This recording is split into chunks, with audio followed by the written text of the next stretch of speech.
महाराष्ट्र में भाजपा गठबंधन की सरकार बनने के बाद अब एक और बड़ा खेल होने जा रहा है। शिवसेना में टूट के बाद अब एनसीपी की बारी आने वाली है। देवेंद्र फडणवीस एक बार फिर इस टूट के सूत्रधार बनने वाले हैं। एनसीपी में टूट की बात तब सामने आई जब कई नेताओं ने स्वीकार किया कि उनकी पार्टी को तोड़ने का प्रयास किया जा रहा है। भाजपा ने शीर्ष नेताओं को लुभाने का प्रयास किया है। शीर्ष नेतृत्व यानी शरद पवार अब पार्टी को टूटने से बचाने की तैयारी में लग गए हैं। इन बातों को लेकर चर्चाएं गर्म हैं कि शिवसेना को सफलतापूर्वक तोड़ने के बाद अब भाजपा पवार की एनसीपी पर अपना ध्यान केंद्रित कर रही है।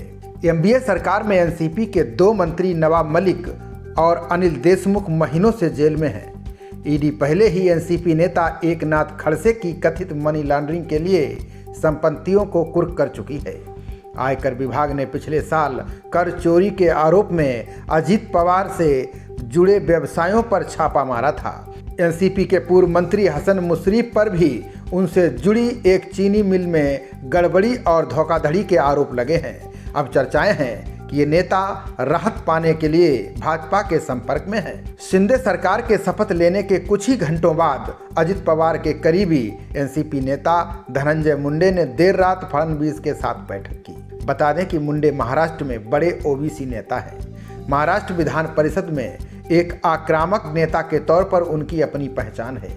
पहले भी विपक्ष में रहते हुए उनके और फडणवीस के मधुर संबंधों की खूब चर्चाएं होती थीं। अब मुंडे को लेकर भी नए समीकरण बनते दिख रहे हैं।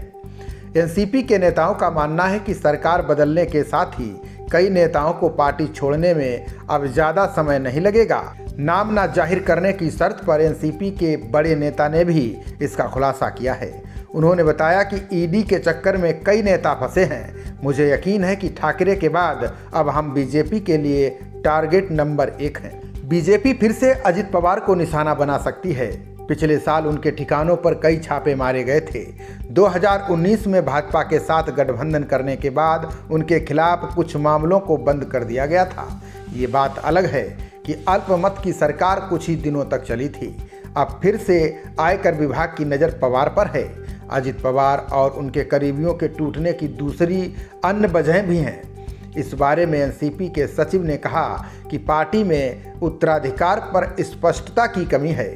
ऐसे में शरद पवार के बाद अजित पवार और सुप्रिया सुले के बीच प्रतिद्वंद्विता के भड़कने की संभावना है।